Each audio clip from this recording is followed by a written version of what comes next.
I call to order the regular meeting of the Board of the Fallbrook Union Elementary School District. It is 6 p.m. We are called to order. Mrs. Lopez, would you be so kind as to take us through the flag salute? Absolutely. Ready? Begin. I pledge Allegiance to the flag of the United States of America, and to the republic, republic for which it stands, nation under God, indivisible, with liberty and justice for all. And if I could ask our audience to silence their mics. Great. All right, we have ahead of us the approval of the minutes of our June 6th regular meeting. Do I have a motion to approve? So moved. Thank you. Do I have a second? Second. Great. Any corrections, comments, changes? No, okay. Mrs. Liebes? Your vote? Aye. Ms. Lieber? aye. Bella? Aye. Mrs. Lopez? Aye. And I vote aye as well. Thank you. Mrs. Lopez, as our board clerk, do we have any comments for today's hearing session? We do not. Okay, thank you. We can move right into reports from the board. Mr. Favela, would you like to start? Sure. I really don't have much to report. School has ended or been trying to keep my kids busy at home. I wish I would have got them into some of the summer programs that we're offering. But I'm looking forward also to migrant education. There's going to be a site visit coming up. So looking forward to that as well. Yes, on Friday. Thank you. Mrs. Lopez? Same. I don't really have much to say. I mean, we were so busy 2 weeks ago, and then this week has been really quiet. So looking forward to the workshop tomorrow that we're going to be looking at the LCAP and budget and whatever, all those things combined, and looking forward to the migrant ed as well. So Yes. I don't know if there's anything else coming up, but this has been a quiet couple of weeks, so it's been kind of nice. It has, after a very busy 3 weeks. Exactly. Mrs. Lieber, would you like to give your report? We need your mic. I was impressed with the LCAP report. It really took me quite a while to read it, so thank you to the team for getting it to us so early. It was very informative. I spent quite a bit of time in these last few days really combing through it one more time and adding up the numbers and the percentages and trying to really understand it. So thank you for all your hard work.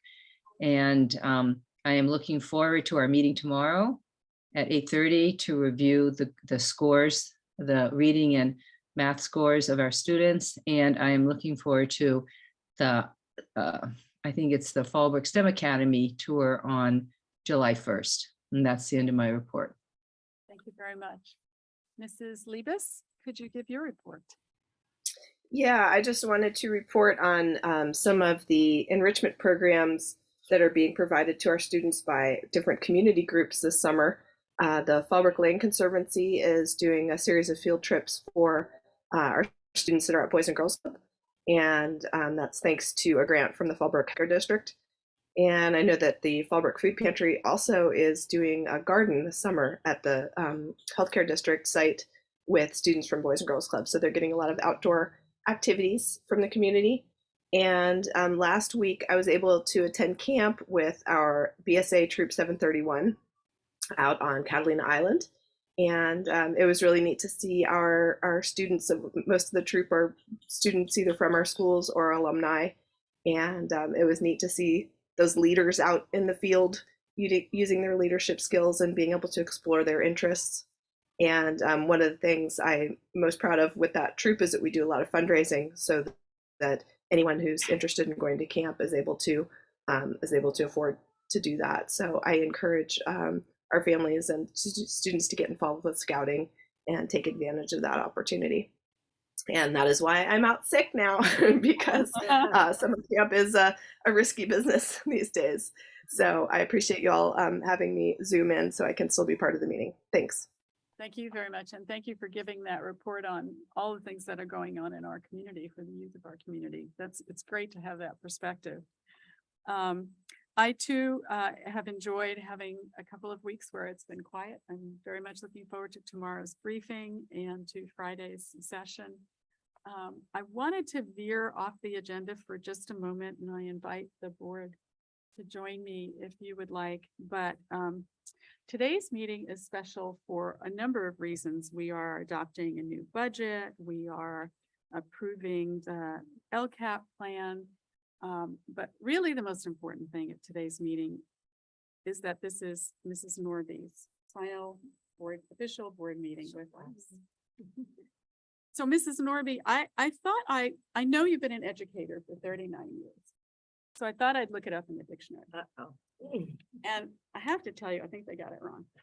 So it says that an educator is a person who provides instruction or education.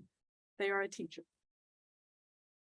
But as I thought about it, I thought, well, this says nothing about the fact that an educator is someone who changes the trajectories of the lives of their students, changes their lives. You know, I looked up how much Elon Musk is worth. He's worth 214 billion. Now, I know Mrs. Norby isn't worth quite that much. Well, But not you now know- that his stock is down, I'm certainly. But you know, if I had a choice of sitting next to Elon Musk or you, in a million choices, I would always pick you. Because your life has literally changed the lives of thousands and thousands of kids. And Elon Musk can't say that. He can count his money, but he hasn't changed the trajectories of their lives. They can't all be here today. But the thing I know about educators, despite the limited dictionary interpretation, is that we remember our teachers. We remember our principals. And you will be remembered by me. Thank you so much. So if anybody else wants. to We will jump miss in. you for sure. Thank you. Even though I haven't had the opportunity to work with you as long as most of the other people on the board and certainly your colleagues, the last couple of years have been awesome, and I agree with Suzanne, and you've just touched so many lives, and it's so obvious. You enjoy your retirement immensely. I'm sure I will. You know, I want to say thank you for being so supportive. Just the short time I've had on the board, you've been immensely supportive, patient and responsive. And I really appreciate all that you've done and all that you have done for students over your career. Mrs.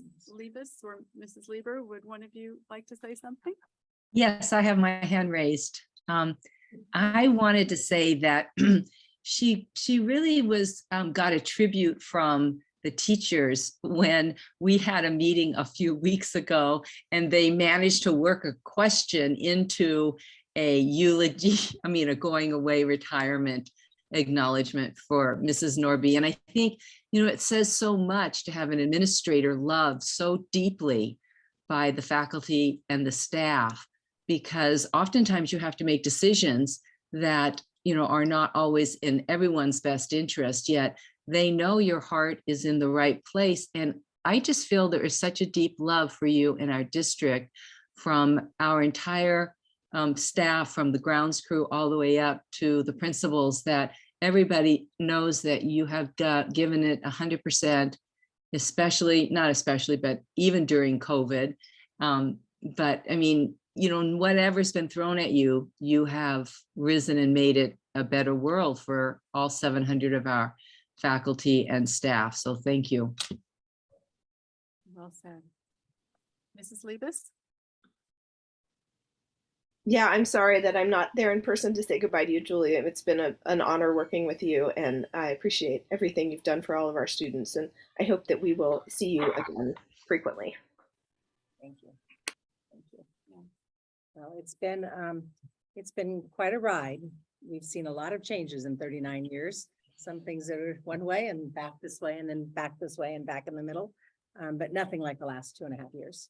And I think that, other groups that we've been saying goodbye to, I feel like we've been saying goodbye for a month, but other groups that we've been saying goodbye with, I've shared this story that one of the things that I love about Fallbrook is a high sense of excellence that everybody brings to the table, whether it's our governing board members, our superintendent, our cabinet, our administrators, our teachers, our families. And that makes everybody better. When I came here, I said I was very excited about coming to Fallbrook. Fallbrook has an amazing reputation, and I was excited to become a part of that. And I was telling Dr. Husing that I'm going to call her in about 6 months because she feels the exact same way right now. I know exactly what she's feeling. But I quickly came to realize that all the things that I thought I would love about Fallbrook were there, but it was so much more. And it's all of the things that you don't know about it that really make it a special place. And it really comes down to what we all know, and that's people. The people that make up this organization make it very rich.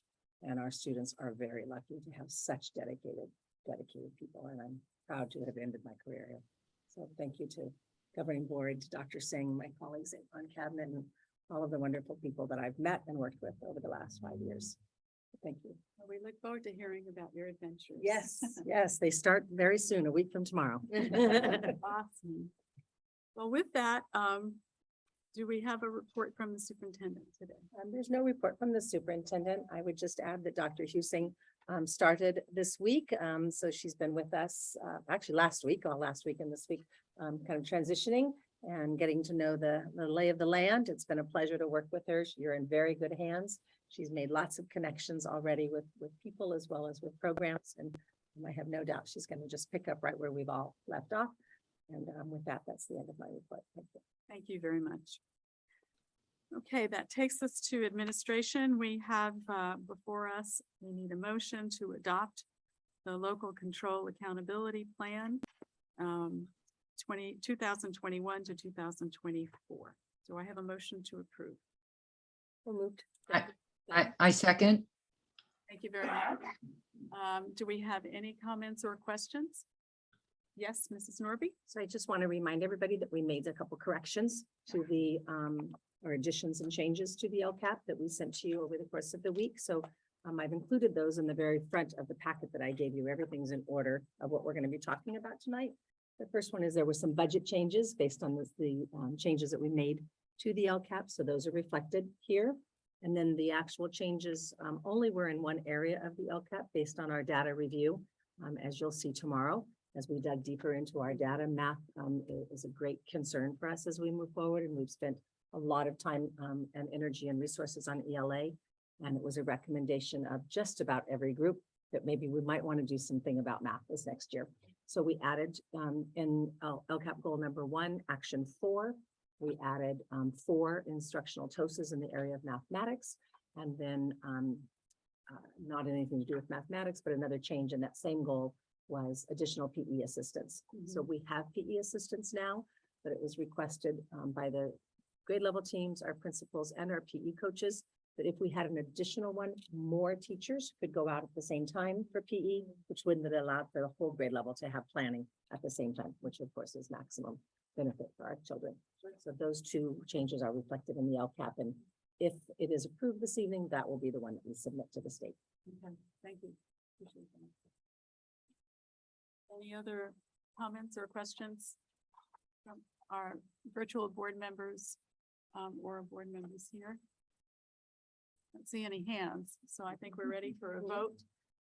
Let's Wait 1 second. I'm sorry. I did want to comment that Ms. Norby and Dr. Singh and Mrs. Martin, I believe all of you did a really good job explaining to us and some questions we asked earlier in the week or in the weekend about how that was going to be funded, those additional positions. So I appreciate the extra time you took in not only making those changes and those recommendations, but explaining the funding stream. Thank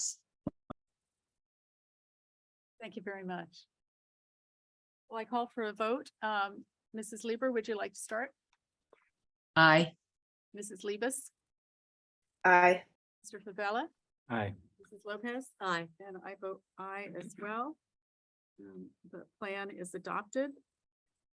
Moving to the LCAP LEA federal addendum. Do I have a motion to approve that? I'll motion to approve. Thank you, Mr. Favela. Do I have a second? I'll second. Thank you. Comments, discussion, questions, anything on the addendum? All right, we'll go right to a vote. Mrs. Lopez, Aye. Mr. Favela, Aye. Mrs. Libis, Aye. Mrs. Lieber. Aye. Vote aye as well. Motion. The federal addendum is adopted.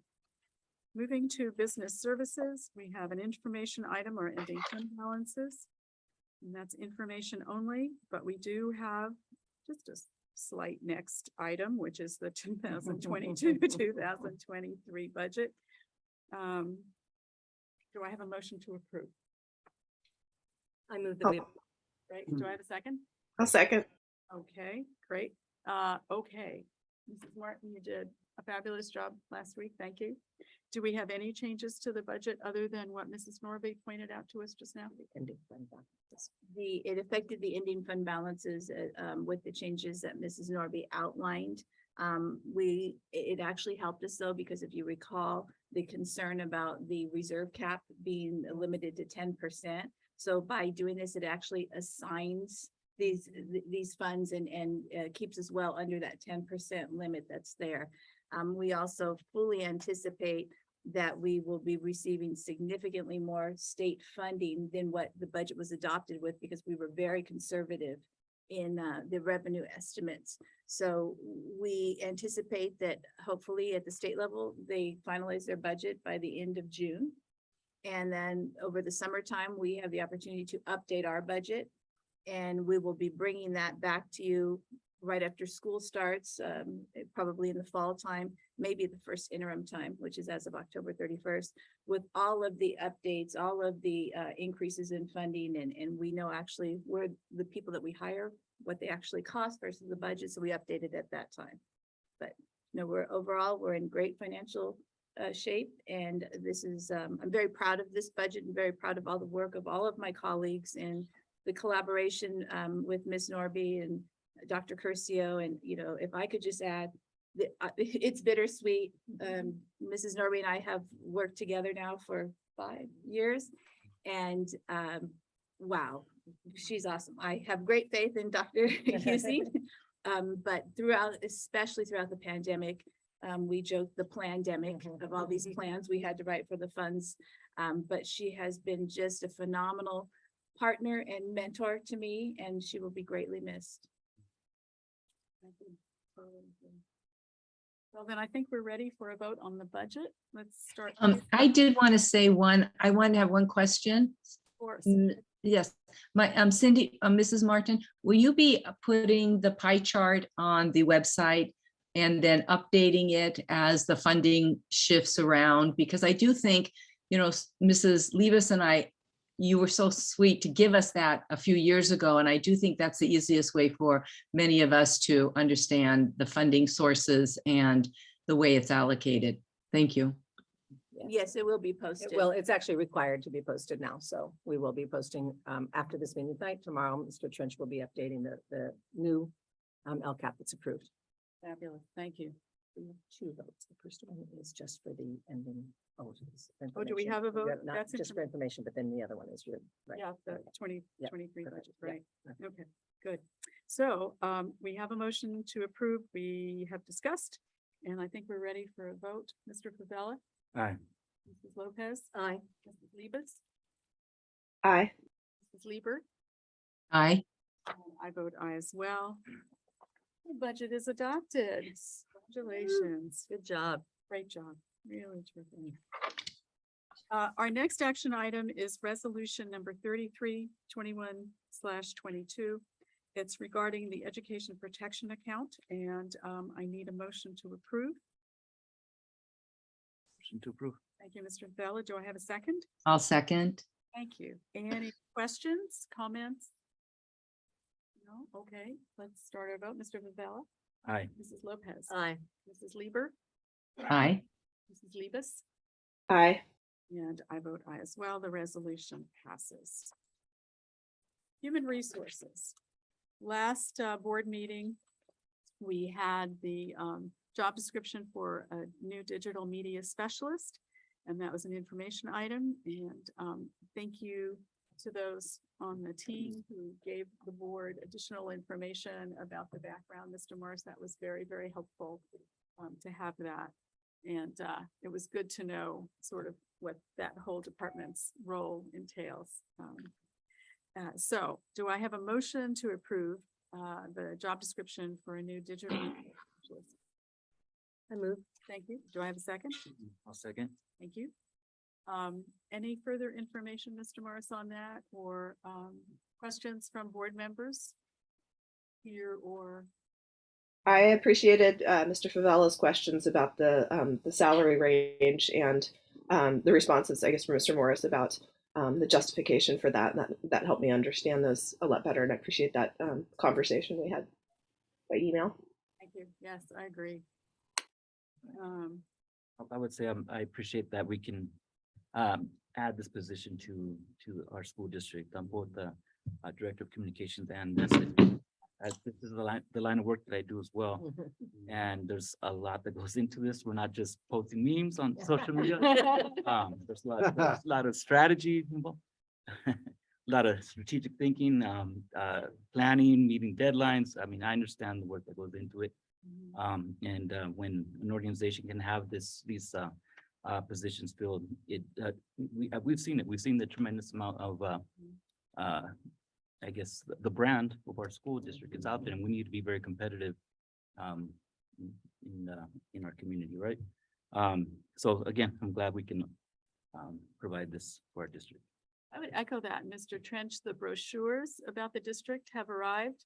And I've now had people come up to me and go, "Oh, I got that brochure about the school district. That was just so great." It was really a terrific job. I know you and the superintendent and others worked really hard on that. I talk about branding. I think that is so important. And it really showed the many different ways that excellence is part of the fabric of our school district and how we approach education for our students and how versatile we are, whether it's social and emotional learning or PE or STEM learning, that our small school district really is very, very rich with programs and courses and opportunities for our students. And the brochure really showed that. So thank you very much. And I'm sure you're excited about getting some help. Very excited. I have a motion on the table. I think we've handled our questions. Are we ready for a vote? Okay, Mrs. Liebes, Aye. Mrs. Lieber, Aye. Mrs. Lopez, Aye. Mr. Favela, Aye. and I vote aye as well. Congratulations. That's very exciting. We have a first reading of the Library Media Services Technician job description. And as we know, very often these job descriptions are being revised because the job duties have changed. And so we are reflecting the accuracy of what in fact those positions entail. But that's just our first reading. Moving to educational services. Mrs. Norby, I turn this over to you. Okay. Position myself up here. You have in front of you, behind the last document, the LCFF budget overview and the goal number 1, you have a packet that looks, oh, this doesn't look like mine.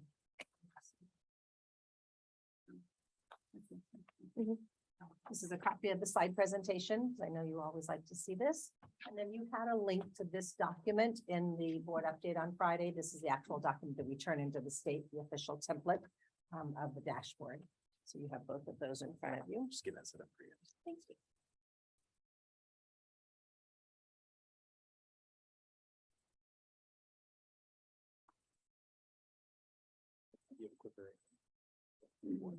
See, there you go, even better. So thank you for allowing me to have this presentation with you this evening. We are going to do one presentation tonight, and then I'll have my last presentation with you tomorrow morning. So that might be a record, 2 in like 12 hours. or something.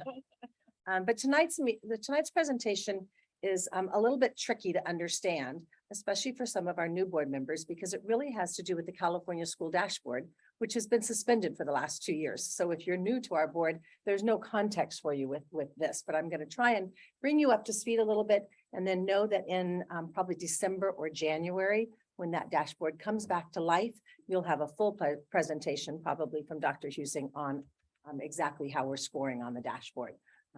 But in the meantime, this is a legal requirement that we must do, even though the dashboard doesn't exist. So just as a quick little reminder, you've seen this through line before.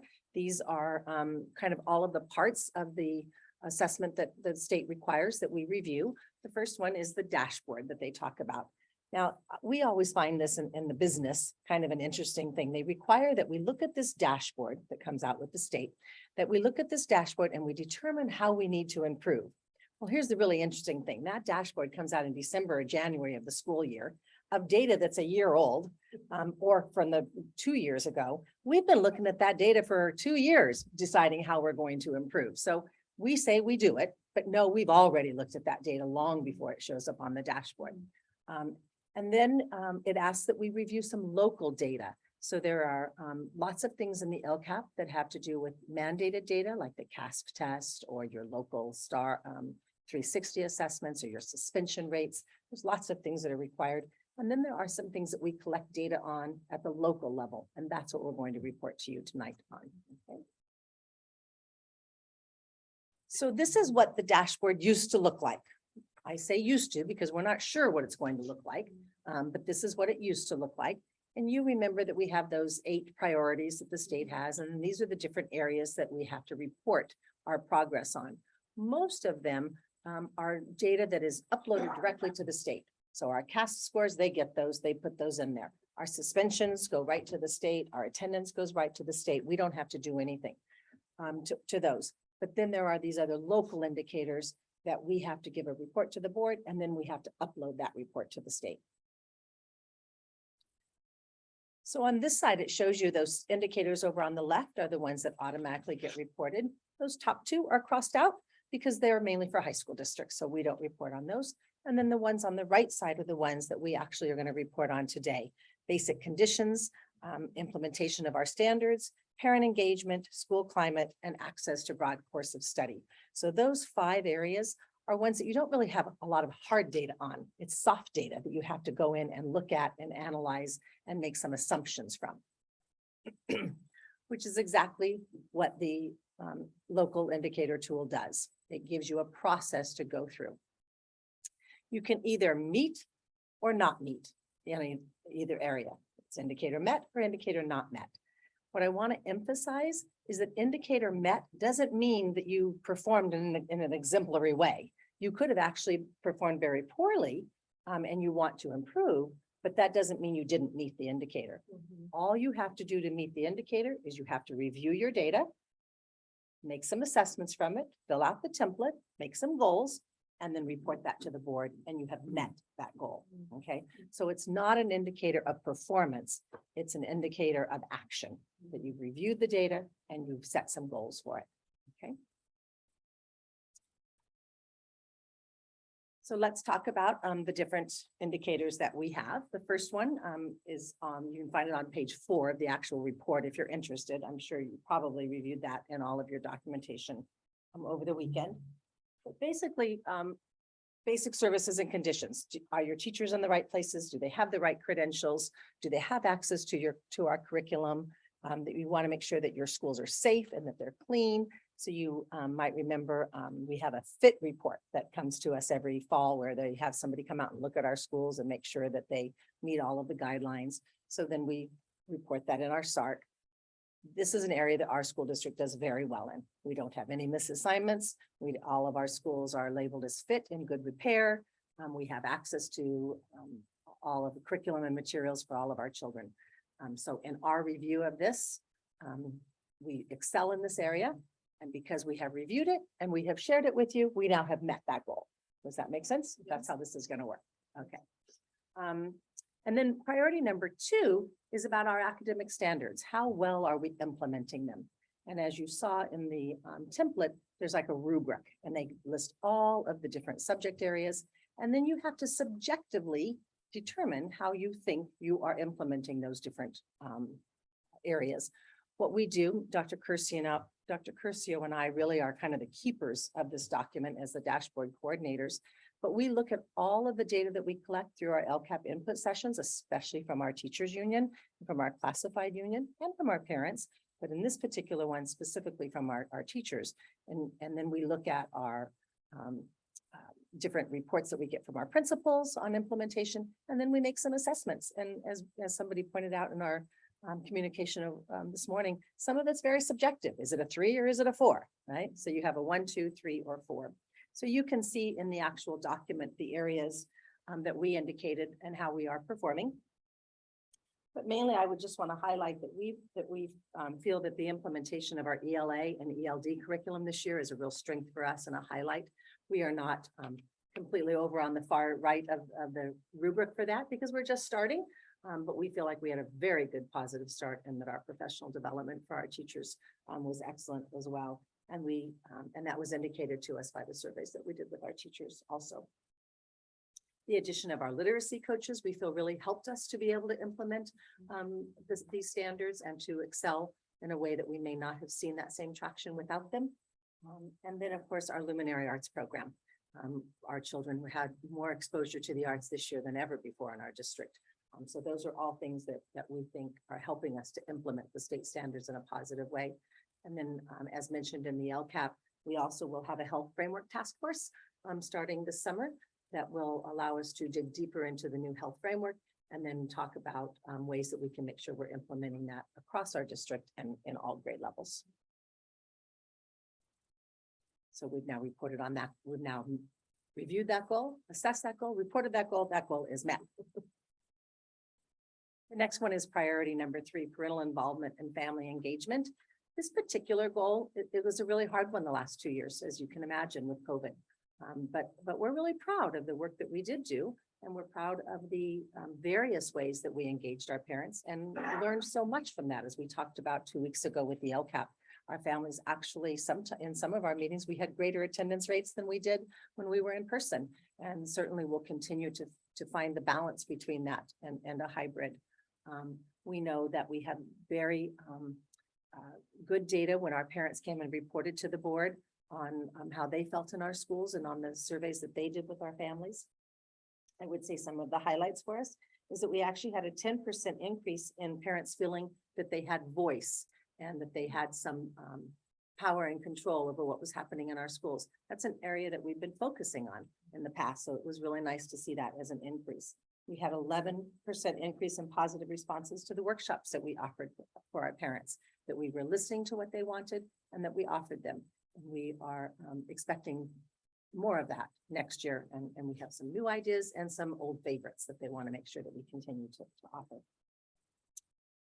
This year, another area that we focused on was for our principals to have 5 coffee and conversations, a minimum of 5 coffee and conversations at their schools. We had to get very creative with that. When we set that goal back in August, we actually thought, remember, we were all going to be coming back on campus. But our principals did a really nice job of doing a combination of hybrid meetings and then selecting their topics. Those topics can be anything from the programs that we offer to our students. It could be on something that maybe principal's been hearing in the community that they want more information on.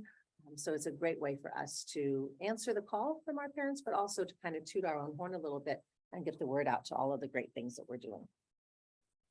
Another area in this that is a highlight that we noted in the report is our bilingual liaisons, instructional liaisons. And I know they have a much longer term than that, but that's how I've been referring to them. But they received a very positive response in all of our surveys, that they actually very much increased communication and partnership with our parents. And we are looking forward to the fact that we will be able to have them full time this next year. So that's a huge thing for us. Dr. Curcio and I, when looking at all of the data, felt this is also an area of strength of ours, even in a really tough year. Reviewed, shared, reported, met. The last one here is school climate. School climate is really, how do your children feel in your schools? Do they want to come to school? Do they feel safe in school? Do our parents feel welcomed in our schools? This is an area that we continue to work on, and always. And I think one of the questions during the LCAP had to do with how to, about attendance. How do you get children to come to school? And this is a major way of how we get them to come to school, that we want them to like school. We want them to feel safe at school. We want them to feel like they have a supportive adults around them. This is an area that all schools continue to always work on.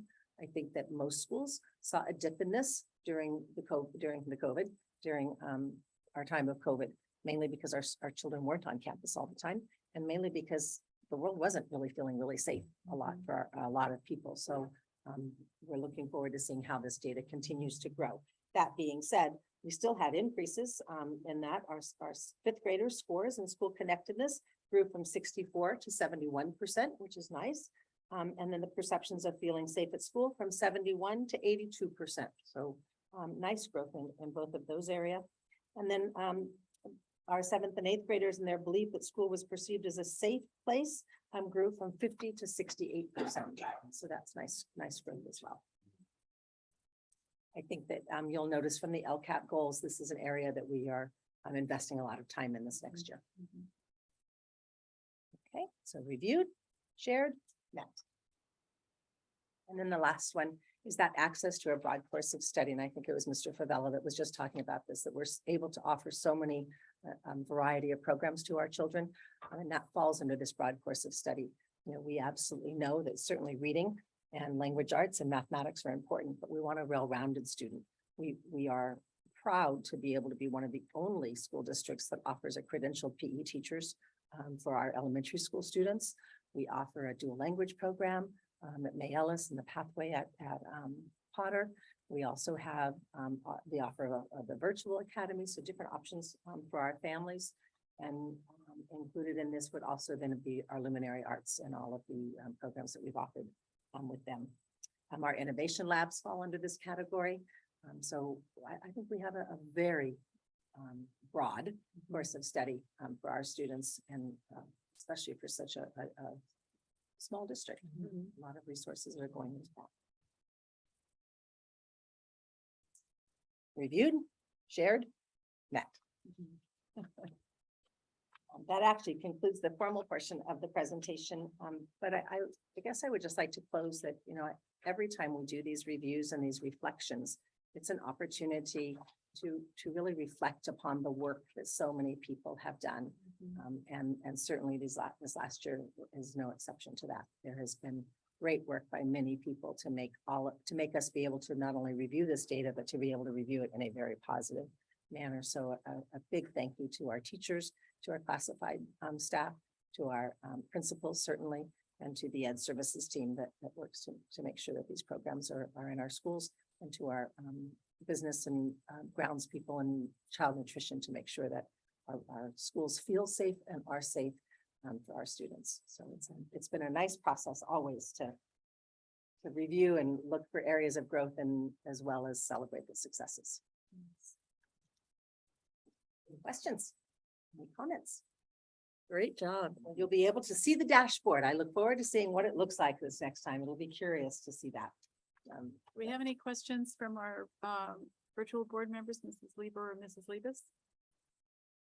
No, but thank you for another wonderful LCAP presentation, Mrs. Norby. Thank you. No questions. Great, thank you. Okay, our second information item has to do with our district's universal pre-K plan. And I loved reading about that. I'm so excited about some of our plans for that.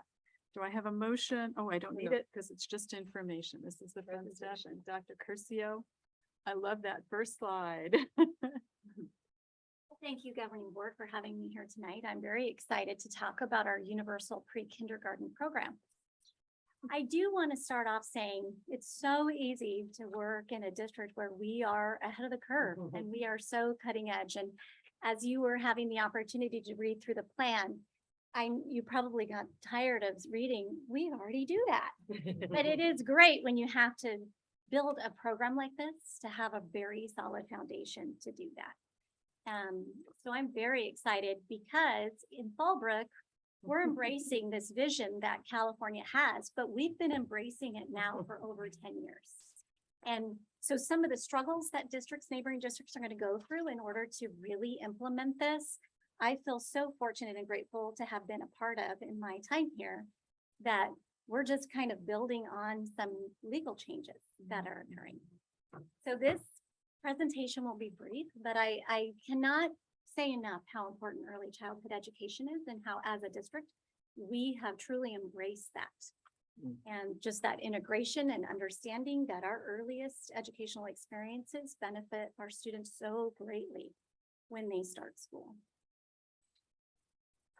You read this in the plan, but I think that the things I really want to highlight for you is not only this research, but it also goes into that when we provide these programs for our students, especially students who come from adverse childhood experiences, we are creating that advantage for school. And the early literacy, it prepares them for early literacy, early math skills, those executive functioning skills, how to come into a room and sit down and look at their teacher and know what's happening around them.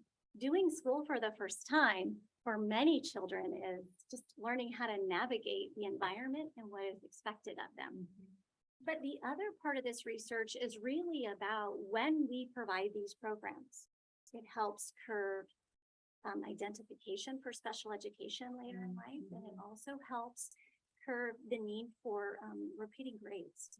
And so there's just so many benefits to it that I'm glad that we are able to expand the program we currently have.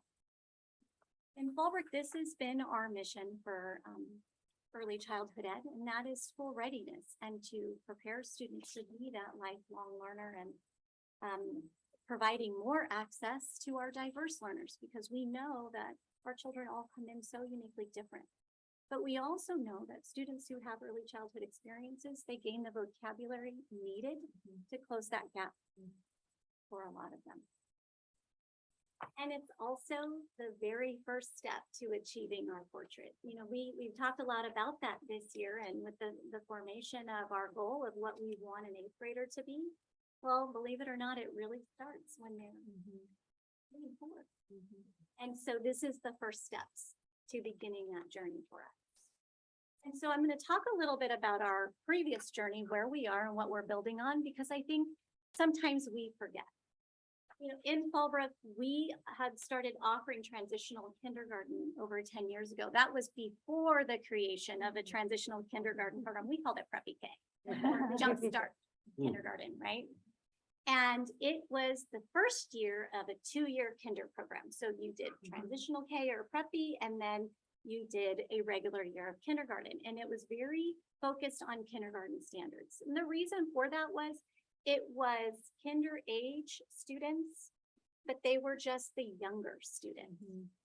And this year we have 6 TK classes now at all of these school locations. So we have 9 schools. So we have been offering for our 4-year-olds turning 5 a 2-year kinder program. And it is considered centralized. So if you come into the school and a TK class is full and we have space somewhere else, you're able to go. You're able to go to that class if there is space available. We have also for over 10 years had a preschool program for our 3-year-olds. Our 3-year-olds turning 4.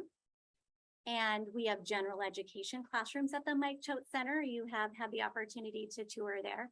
But we also have inclusion special education classrooms on Mary Fay and San Onofre. So that is some special education students with the inclusion, reverse mainstreaming of general ed students to provide special education. We have 16 different sessions of preschool in our district now, AM and PM, and they are all eligible based on either income eligibility. So we focus our programs on highest need students or students with IEPs because they are very young. They are turning 3 or just turned 3 when we intake them, and they are 3 turning 4 all year. As you look at the programs we currently have, one thing to keep in mind is they're options for parents. They're optional. They're not mandated. We are not making parents send their students to school yet, but it is and has been an option for over 10 years in our district. And we will continue to offer these programs and a little more, right? Because that's the best part. So we're going to talk about the shifts, which are the new requirements under the universal pre-kindergarten. I feel really good about them because again, we have been working hard to stay ahead of that curve. The major shift are the birth dates. We're no longer taking kinder eligible students and putting them in TK because they're the younger one. We're actually adding 2 months at a time of birth dates over the next 4 years, which means they are going to be younger. They are truly 4-year-olds. And at the end of the 4-year period, we will even have some 3-year-olds turning 4 starting at the end. So we're gonna work our way there. And I did notate the page number. There's a nice little graph in there for you. The other thing that is changing is that because they're getting younger, there's more adult help. We're going from a 24 capped classroom to 2 adults, 12-to-1 ratio, I'm sorry. Yeah. So 2 adults, so for the 24 students. And it's still the first year of a 2-year program, but by year 4, with state funding, if this continues to be a priority, it's gonna be 10-to-1. So the class size will shrink to 20 students instead of 24 by the end of year 4, but it's a 4-year plan. And the reason the state did that, I'm a fan of rip off the Band-Aid, let's just take them off. But if you didn't have programs in place like we have, you need time to hire the staff that is credentialed to do so, because you have to have a specialized teaching credential, not just a multi-subject credential, but you have to have early childhood experience or unit. We have that. And actually, we have a nice list in case we need to tap some shoulders if we have some growth that we weren't anticipating. The standards will need to change. Earlier, I had said our journey was we focused on kinder standards. We broke them down into the first year of 2 years. Now we're really shifting more toward the preschool learning foundations, really focused on developmental learning because they will be younger. So you'll see a lot of learning through play. Kitchens, that's one of my favorite things, dramatic play, but also the ability to play with blocks and learn math. Play with science and explore, but learn science. Very integrated approach. So we're doing a continuum between preschool learning foundations to kindergarten. Knowing we're getting them ready for kindergarten, it's not kindergarten light. And we talked, I wrote about that in the plan on about page 8. The wonderful part is our TKs are fully equipped with curriculum already, and we are ready to go and to do this. And then the final piece is because we're changing the age group and we're bringing in younger students, it's changing our preschools to where our preschools now serve 3 and 4, but the 4-year-olds turning 5 now will have this option even later in the year, all the way through to June over the next 4 years. So our preschools will be serving 3-year-olds. And at the beginning of the year, if we're serving 3-year-olds turning 4, they're serving 2-year-olds turning 3. So our district preschools will change to take that into consideration. But the good news is, again, our preschool has started serving that age population this year because the dates changed for that. So these were the things that we needed to consider. So California said to us, you need to write a universal pre-kinder plan. And I said, no problem. I'm going to do it in a narrative form, but I will be cut and pasting the answers to the questions. Because some of them were yes and no, the required questions, yes or no. And I'm going to go through the things that were considered. I'm not going to talk as much about vision and coherence because I've shared with you the research and what our vision has been. And because we have had it for so long, it's very coherent. We believe in using this program to prepare our students for kindergarten. However, to get here, we started with community engagement. So in our district, we had input from our preschool community. So in July, when the Mike Choate Center starts, we have meet and greet. And the parents come in and we start gathering information about other children they might have, what their experiences have been. The other reason we do that is we have 126 spaces at the Mike Choate Center. but we have multiple Head Start programs. We have partnerships with nonprofits and other state-funded preschools. So if we cannot meet the needs of the families, then we're making recommendations of where they can go. We even provide a list of local preschools, including private.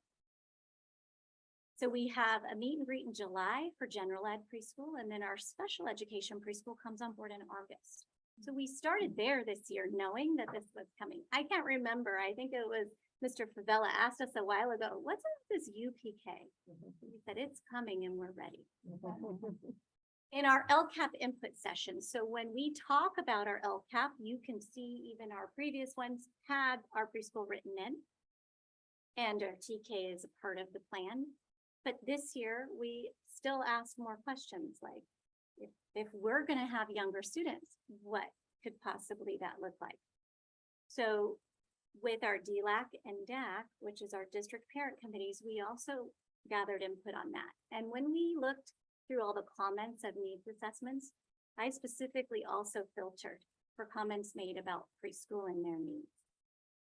The other piece is in February, we as a district hosted a community preschool input meeting. I invited all the local preschools I could to come to a virtual meeting to tell me about, well, to share with them about UPK, because it does change then potentially their audience.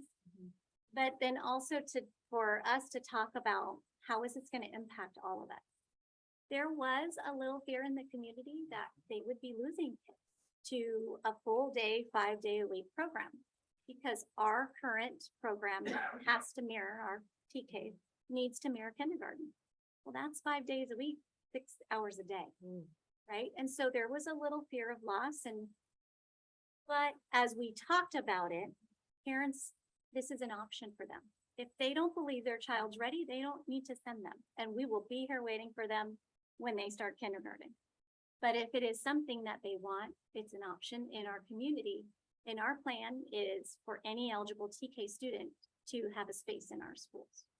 As the age groups roll back, we will hold to the age changes and shifts. So we're so well prepared. It just makes it easy to stand up here and talk about it. All of that input led to some expansion. One of the first pieces was our child development centers on Camp Pendleton shared with us that they have wait lists for their preschools. And if we're now taking younger students, we need more classes. So we have added a class at San Onofre and Mary Fay Pendleton, 2 classes on the military base for that young age student that's coming in. And we actually had parents calling this year going, well, my child is going to turn, 5 in December. And I read, and I said, and next year we'll take them. We'll take them next year. And we will be expanding on the base primarily because they have a very large population and a wait list. We also heard from our community input in the LCAP that they wanted dual language TK. We hadn't had a TK at our school of choice, but they wanted, and so now we're going to get it. And that's really going to help us because parents who want that pathway will now have it for TK. It will alleviate because our school of choice, you will go into a lottery. We now have extra spaces in town at all of our other schools by opening the ALS classroom. So we're having what some people would say might be a conservative expansion, but it's only an add of 2 months. But we are ready. We are ready if we need to grow. So what I'm excited here is that we have worked with communications. We have a flyer just targeting preschool and TK that we will be sharing with all the local preschools and families. And we will be doing some advertising just to let people know the birth dates are changing and that this is an option. That way, if we get some additional enrollments, which we monitor regularly as a district, we'll be ready. So I'm very grateful and send a shout out to our communications department because they have been very supportive of it. Another piece is workforce recruitment and professional learning. Now, when you add a new grade to schools, and for many districts it's new, not for us, you need teachers who are qualified to do it. We are excited to say that we are fully staffed even for our expansion for next year, and we are ready. But we also have a list of teachers who are qualified to teach that we can tap on their shoulder if we need to. But because we want to be extra prepared, we have entered into a partnership with SDCOE to allow some of our multi-subject teachers that might have an interest in this to get the add-on necessary to be TK teachers in the future. And that was part of our educator effectiveness. Again, this is that layered funding and working as a team to be able to support our teachers in doing so. Because each year we'll be adding more classes, we will need these teachers. We also have our Laverne University partnership and our Cal State partnerships, where if there are teachers that have that interest, again, they will support in helping them get the appropriate credential to be ready to be our TK teachers. And professional learning. With the shifts to the Preschool Learning Foundation and some of that more developmental approach, we want to make sure even our teachers who have been in the program feel prepared and feel supported as they move forward. So we began in March. We had our first TK Teacher Input Day and Staff Professional Learning Day around the shifts that are coming. Last week, we had a 2-day TK camp where we actually designed some really neat, my next slide, curriculum that will help support us as a group across the way. And also know, even our preschool teachers, all the teachers in Mike Choate, they do 21 hours of professional development every year as a part of the grant program that we do with the county, and they have preschool coaches. So we've already started our training plan and have already begun to fill in professional learning plans for next year for our youngest teachers of our youngest learners. In the area of curriculum instruction and assessment, again, we have really solid programs that we have been using that support the Preschool Learning Foundation and the kindergarten standards. We do, as of last week, have a newly developed scope and sequence where we have already planned the first 6 weeks of school using all the curriculum that we have been fortunate enough to have. Vertical alignment with Benchmark and some of our math programs. And we looked at some new developmental tools. We're going to be doing child portfolios now, like our preschool already does. And we're going to be using the desired results developmental profile to help us with our progress monitoring and progress reports to parents or report cards in a way that is understandable and easy. And then we have early literacy. You've heard us talk about early literacy with STAR. That also helps us measure where our kids are. So we're very excited and very ready for these changes. And the final piece of the questions we do answer is, do you have facilities and services in operation? And as of today, we do have available classroom space. So all of our classes that are assigned have classrooms.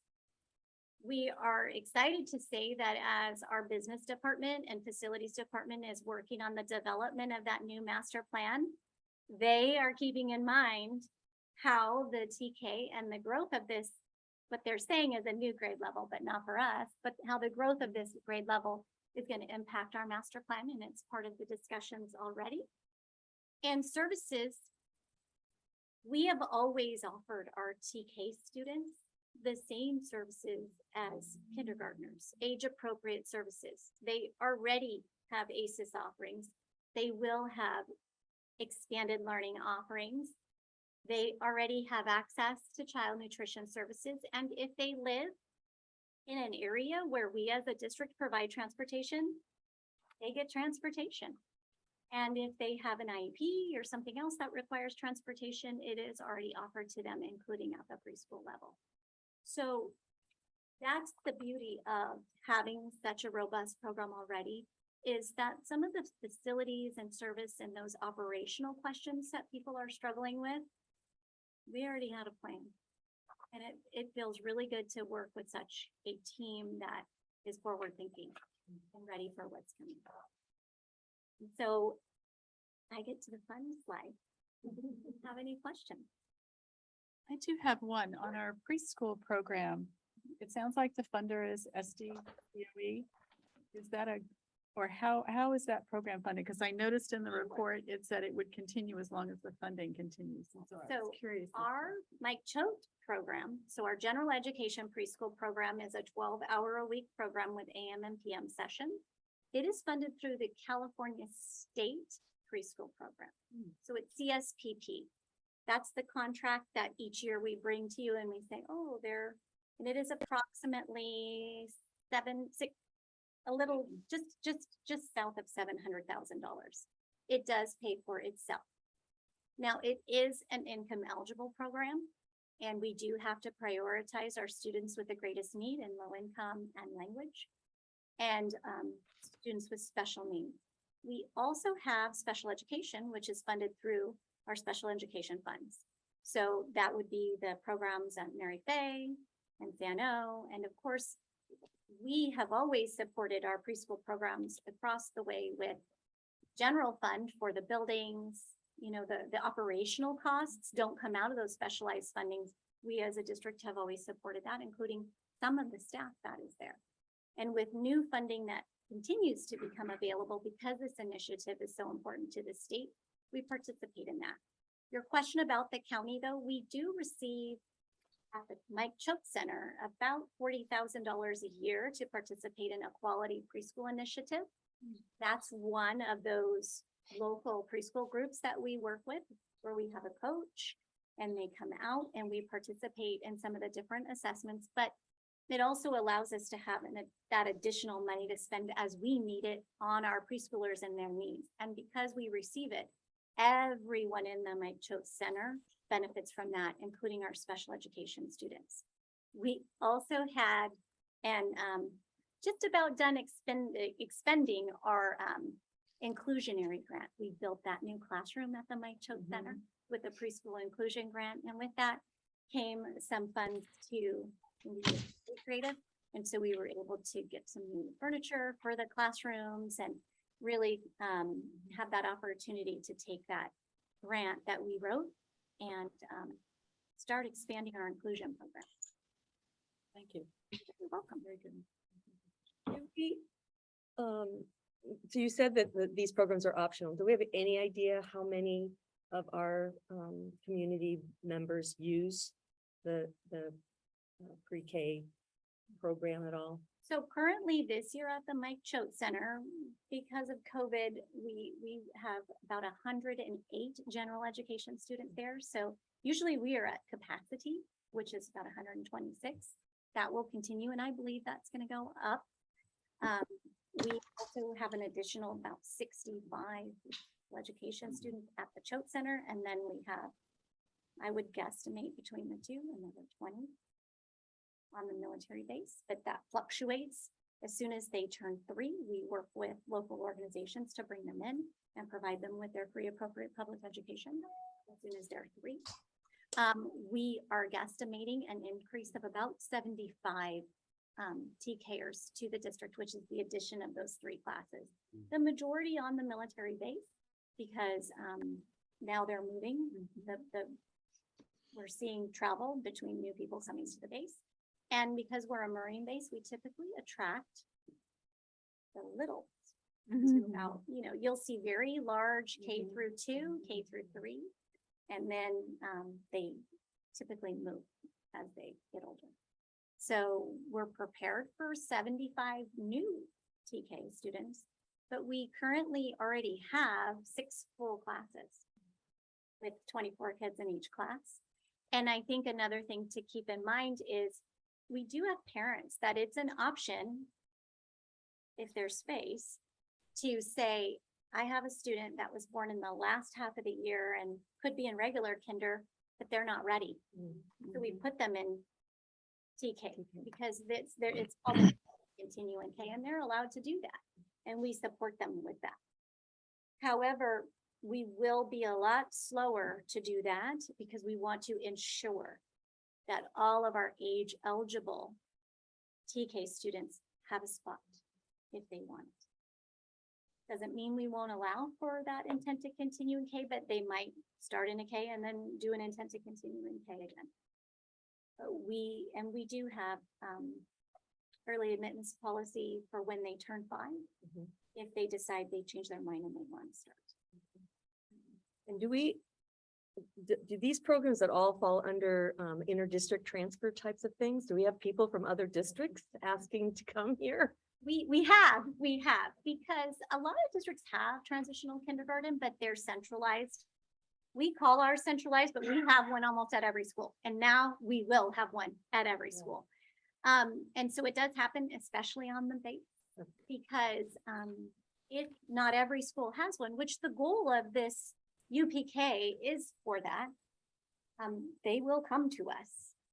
And we're happy to take them if we have space. It's available, okay. If there's space available. So anybody out there watching, has to be space. But they would fall under the same guidelines as all of our other inter-district transfers. Exactly. Yeah, there's same paperwork. Do we have questions from Mrs. Lieber or Mrs. Liebus? Thank you very much. That was fabulous presentation. So is this happening across the entire state, this mandate for dropping the age of early childhood education? Yes, it is. Specifically for TK, it starts next year, Mhm. and that age chart will continue. And for preschool, it actually started this year. And so you're saying that they have to have an early childhood development units? Is that the 12 units that they need to be qualified? That it's actually considered 24 units. So if 24? just units, it's 24. Mhm. But if you have a multi-subject credential and you complete 12 units, you can get a preschool permit. which Okay. is Also one of the ways you can be qualified. And finally, the last way you can be qualified is to have professional experience teaching preschool aged 4-year or TK age students previously. And what I will say is we have TK teachers who have over 5,000 hours of teaching that age group. So they well meet the requirement of the 120 hours of professional experience. And are you, I know sometimes we help teachers with clearing their credential, for example, when they have to get, I don't know what it's called right now, but the CBET, the equivalency of, do we do that for the preschool and the TK teachers? So we provide BITSA to Bit- help Thank you. teachers clear their credential. And we provide that support at no cost to our new teachers. And with our educator effectiveness, we can help teachers who have cleared multi-subject credentials that are interested in getting that preschool permit so that they can meet the qualifications to teach TK. If they commit to teaching TK for a certain number of years, because it's not an inexpensive program, but it's also not, it would be very much valued. If a teacher truly has a passion for that and we can support them with our educator effectiveness money, we are open to doing that. Because we know over the next 4 years, we will need more TK teachers. We have a very healthy list right now. But beyond the list, we want teachers that this is their dedication and their commitment, their passion. Thank you. And one last question, with class size reductions, how have we been able to add all of these TK at every site? I mean, this must have been a real stretch to keep our class sizes low and to expand this program. We've had different configurations of TK. So we've had solid TK classes. Sometimes we have had TKK combos. As you may have read, at this point, we're recommending that we don't do combos because of the developmental nature and how young the students are.